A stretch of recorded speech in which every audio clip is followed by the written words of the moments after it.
அண்ணன் உட்பட இங்கு அமைந்திருக்கும் தாய் தமிழ் உறவுகள் அனைவருக்கும் அன்பும் வணக்கமும். மரம் என்றால் இந்த சமூகம் எப்படி பார்க்குதுன்னா, அது ஒரு பணம் பணம் பணம் அப்படிதான் இந்த சமூகம் இன்னைக்கு மரத்தை பார்க்குது. ஆனா பண்டைய தமிழ் சமூகம் அப்படி மரத்தை இன்னைக்கு நாம பார்க்கக்கூடிய பணமாக மட்டுமே பார்க்கல. தமிழ் சமூகம் இந்த மரத்தை, தாவரங்களை எப்படி பார்த்ததுன்னா, உலகத்தில் இருக்கக்கூடிய எல்லா சமூகங்களையும் சிறந்த சமூகமாக ஏன் தமிழ் சமூகத்தை சொல்றோம் அப்படின்றதுக்கான ஒரு சிறந்த எடுத்துக்காட்டு இதுதான். உலகத்துல ஒரே ஒரு சமூகம் மட்டும்தான் தம் வாழக்கூடிய நிலப்பரப்பை ஆய்வகையாக பிரிச்சாங்க. குறிஞ்சி, முருங்கை, மருந்து மைதல், பாலை. இது எதன் அடிப்படையில் பிரிக்கப்பட்டது? வெறுமனே மலையா இருந்தா குறிஞ்சி, முல்லையா இருந்தா காடா இருந்தா முல்லை, வயலா இருந்தா மருதமா பிரிக்கப்படல. அந்தந்த நிலப்பரப்பில் வரக்கூடிய தாவரங்களின் அடிப்படையில தான் இந்த நிலங்கள் பிரிக்கப்பட்டது.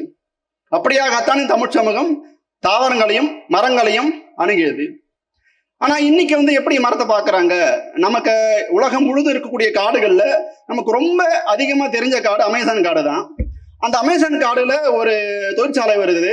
ஏன்னா அந்த தொழிற்சாலை வருது அப்படின்னா, அங்க இருக்கிற காடுகளை அழிக்கிறாங்க. ஒரு பல ஆயிரம் ஏக்கர்ல பல லட்சக்கணக்கான மரங்களை வெட்டி, காடை வெட்டி அந்த தொழிற்சாலை அமைக்கிறாங்க.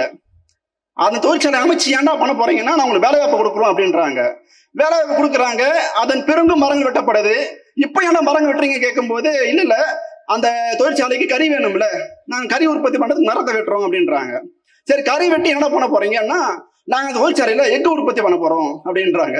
சரி, எஃகு வச்சு என்ன பண்ண போறீங்கன்னா, நாங்க ஜப்பானுக்கு ஏற்றுமதி பண்ணுவோன்றாங்க. சரி, ஜப்பான் என்னடா பண்ணும் அப்படின்னா, அவங்க கார் உற்பத்தி பண்ணுவாங்க, கார் உற்பத்தி பண்ணி எங்களுக்கு கொடுப்பாங்க அப்படின்றாங்க.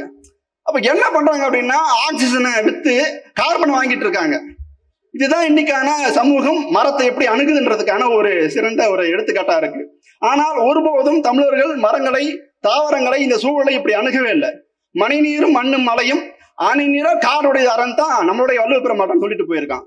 ஆனா இன்னைக்கு தான் அவன் சொல்லி 2000 வருஷம் ஆயிடுச்சு. ஆனா இன்னைக்கு தான் இந்த சமூகம் தாவரங்களை பத்தி, இந்த அணி நீர காட்டை பத்தியே புரிஞ்சிருக்கு. இப்போ 2011க்கு பிறகு ஜப்பான் அரசாங்கம் ஒவ்வொரு ஆண்டும் ஒவ்வொரு பருவங்களையும் அவங்க நாட்டில் ஏற்படக்கூடிய சுனாமி, ஆடி பேரலைகளாலையும் நிலநடுக்கங்களாலையும் பாதிக்கப்பட்டு இருக்கு.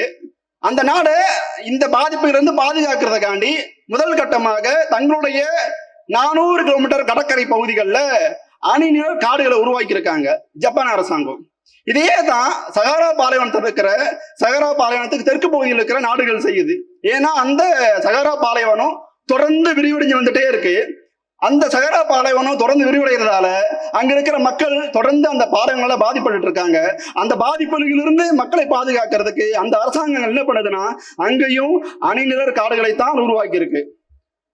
இன்னைக்கு சைனா அரசாங்கம் என்ன பண்ணுதுன்னா, அவங்களும் அவங்க நாடுகள் இருக்கிற பாலைவனங்கள் பக்கத்துல தொடர்ந்து மரங்களைத்தான் நட்டுட்டு இருக்காங்க.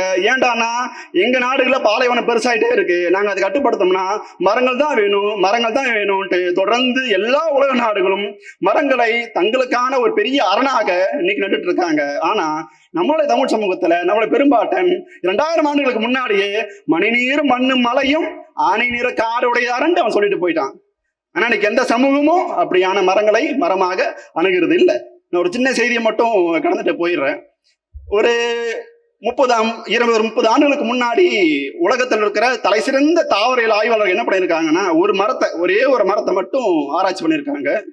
அது என்னன்னா, நம்ம மொரிஷியஸ் தீவுகள் பக்கத்தில் இருக்கிற நாடுகள்ல ஒரே ஒரு மரம் தொடர்ந்து, இந்த உலகத்திலேயே ஒரு 13 மரங்கள் தான் இருக்கு.